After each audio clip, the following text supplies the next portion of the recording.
Nosotros tenemos que estudiar cada factor y todos los factores que entran para nunca aislar, va todo unido y el agua es todo. El agua es fundamental para nosotros, pero nosotros aparecimos en el último eslabón y ya estamos en condiciones, ya lo hicimos en el Uruguay, degradamos todo y prácticamente bosque nativo para lo que había, para lo que dice la historia, que es la madre de toda la ciencia. Yo cada vez que voy a un lugar, por suerte, no reniego, yo que vivo renegando, tuve excelentes profesores. Cada vez que entren a un lugar, cada vez que pasen un alambrado, averigüen la historia de ese lugar, Y tenían mucha razón, porque podía haber sido una curtiembre, podía haber sido un saladero, podía haber sido una cantidad de cosas que afectaron después el lugar para la actividad futura de ese lugar. Entonces la historia es la madre de toda la ciencia. Entonces cada vez que vamos a hacer algo y estudiamos la vegetación, la historia de la vegetación en Uruguay, vivimos gracias al bosque nativo, por eso existimos. La matriz energética de nuestro país siempre fue el bosque nativo, nunca plantamos un árbol. Lo primero que fue Uruguay, está Antón de Grajedo, todo el mundo le echa la culpa a Gaboto, y Gaboto lo único que pasó por el Uruguay en 1529 a levantar la expedición que le correspondía a él, que estuvo en la desembocadura del río San Salvador, en el río Uruguay, y fue apostadero y astillero naval. Eso fue lo primero que fue nuestro territorio de la banda oriental del Uruguay. ¿Por qué eligieron ese lugar? Por los grandes árboles. Eso es en 1527, está todo documentado. Yo tengo ahí el fundamento en que me baso, que me lo mandó la Universidad de Buenos Aires, y fue la segunda colonia hispano-agrícola del Río de la Plata. El departamento corresponde a Soriano en este momento, en ese momento era la banda oriental del río Uruguay, y se plantó trigo y maíz durante 3 años, que después, como no encontraron oro y plata en Paraguay, ahí aparece en 1529 Gaboto y levanta la expedición. Pero quedó ya con 3 años, que incluso la idea era formar un granero en la isla San Gabriel en Colonia. Pero se plantó el trigo maíz después que se sacaban los grandes árboles que había ahí. ¿Qué lo corrobora? En 1531 la expedición, el diario de viaje de Pedro de Sousa, eso lo documenta muy bien en la Enciclopedia Uruguaya, que salieron en 1969, y ya sé que muchos no habían nacido, pero yo tuve oportunidad de poderlas coleccionar, y le describen justamente, la primera descripción del bosque nativo se hace en el departamento de San José, en el arroyo Mauricio, y quedan asombrados de la altura de los grandes árboles. Pedro de Sousa, en ese diario de viaje que él escribe, porque tiene que refugiarse de una sudestada y se refugia en las costas de las barrancas de Mauricio, y describe los grandes árboles en 1531. Desde ahí empieza todo, siempre con el bosque, y toda la actividad, desde 1527 hasta hoy, ha sido siempre contra el bosque nativo. Después la cocción de alimentos, la calefacción, el transporte era todo de madera, no existía el hierro empieza concretamente para las embarcaciones 1850, el carbón de piedra viene para el público, para la gente en 1850, lo usaban ya en 1800 los barcos, pero acuérdense que en 1800, ¿por qué los portugueses querían el departamento de Colonia? Y era por el movimiento marítimo. Y cada barco, cada carabela, eran 30 hectáreas de bosque nativo que se perdían. 30 hectáreas era una embarcación.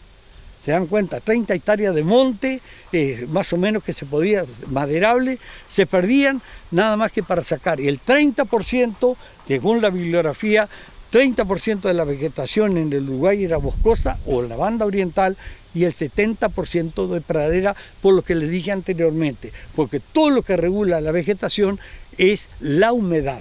Por supuesto, la humedad, el factor más negativo para la humedad es el viento, y nosotros tenemos si algo tenemos regular es la irregularidad del clima. Eso lo tenemos, nunca sabemos cuándo va a llover, nunca sabemos cuándo va a venir la seca, ahora estos vientos que vinieron quemaron las hojas, incluso regándose porque fue demasiada la temperatura con mucho viento. Eso por lo menos pasó en la zona donde yo estoy, y todo eso lo tenemos que tener en cuenta porque es un combo, dijera, de factores que hay que tener en cuenta, que se llama justamente ecología, porque uno tiene que estudiar todas esas cosas para tratar de obtener resultados.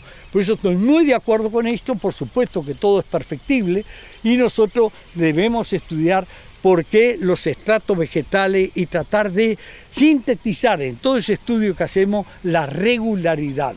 Entonces nosotros, para empezar, tenemos que empezar de la orilla del agua, regularmente cuáles son las especies que aparecen con exceso de humedad.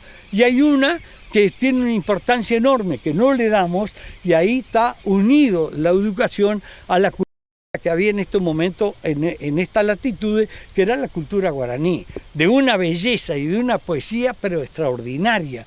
Yo, por ejemplo, toda la hidrografía está en guaraní, toda la vegetación está en guaraní, toda la geografía está en guaraní.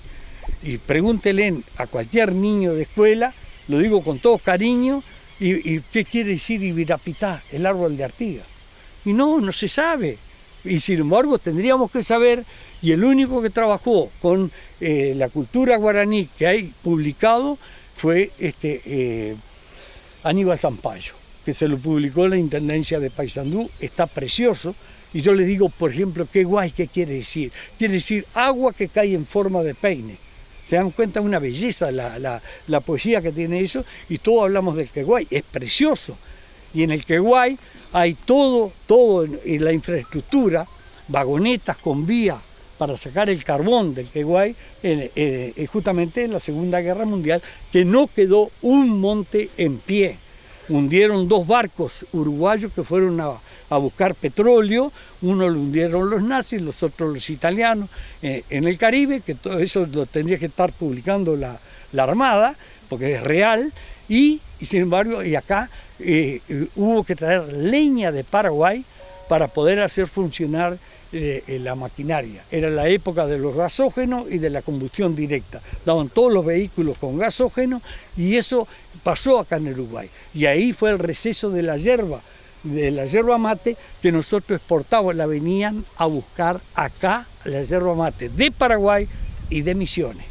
Hoy se revirtió todo eso, porque Misiones tenía muy poca yerba. Se empezó a plantar después de 1903 y pensaron los animales.